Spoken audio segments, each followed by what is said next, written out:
In this video, I'm going to show you a few advanced considerations for working broomstick lace in the round, and I'm going to be showing you some specific techniques for working my new design, the Cowl Cami.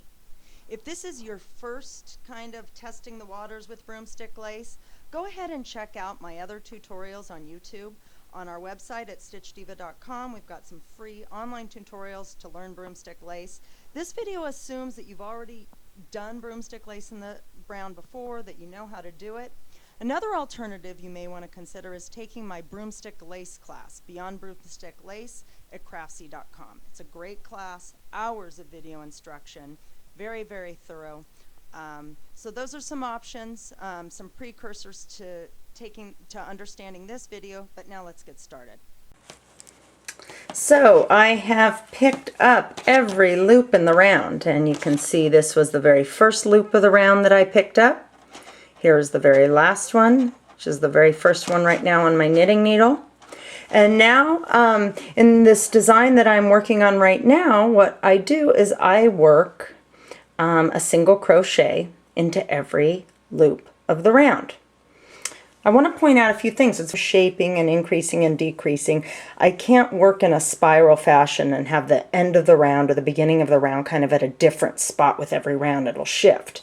With broomstick lace, I need to make sure if I'm working in this way and I have a one-to-one relation between my stitch and the loop, the very first stitch of my stitch round actually needs to be in the first loop that I pulled up. So I'm going to yarn over, pull up a loop in that very first one that I pulled up, chain one. I can bring this in a little bit. Okay, and that's just how I would start it for single crochet. Now I'm just going to single crochet in that very same loop.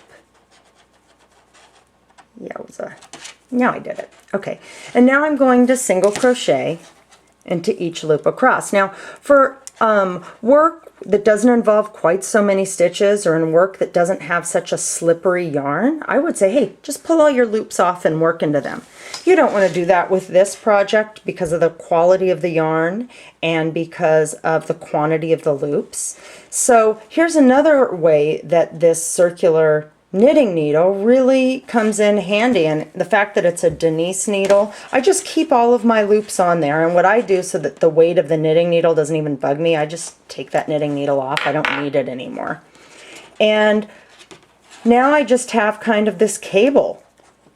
It's kind of a lifeline, making sure that nothing happens to these loops, and if my child calls me, I get a phone call, whatever happens, I can stop, put this work down in the middle of the round, even if I have unworked loops, and I'm fine. I'm safe. Nothing's wrong. So now I'm going to continue and work into the round, working in the round, and just do a single crochet into every loop, keeping these loops, yikes, right on the cable. Now, if you just have a circular needle hanging around your house, it's not necessary. You don't have to take the actual needle off of the cable. I just find it easier, and I like working with Denise stuff, so it's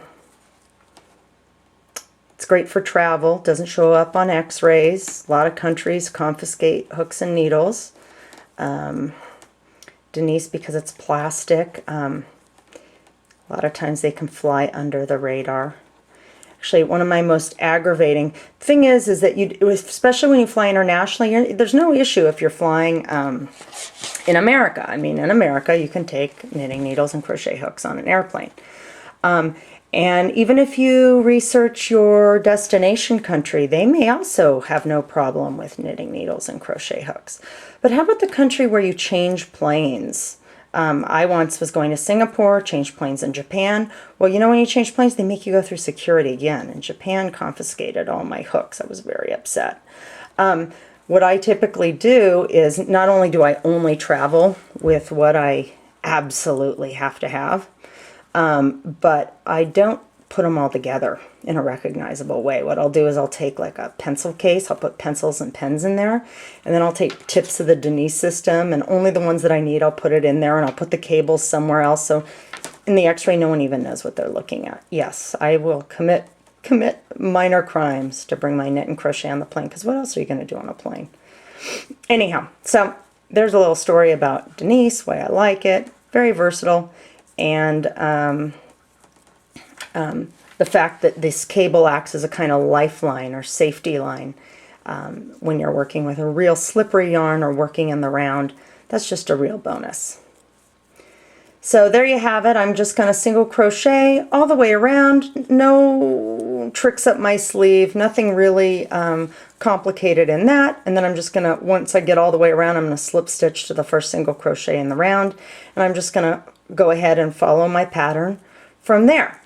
So takeaway from this broomstick lace lesson is, one, how to do that little chain one at the beginning of a round in order to really have a nice, neat appearance at the beginning of your loop round when you're working in the round. So don't forget to chain one, especially if you're working into individual loops.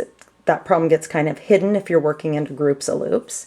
Number two, when you're working in the round, consider a circular needle with a really long cable, and I showed you how to use it.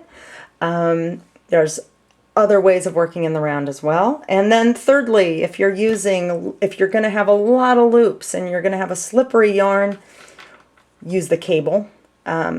Keep the cable in there as you work. And last, when you are doing your first stitch row after your loop row, work into that very first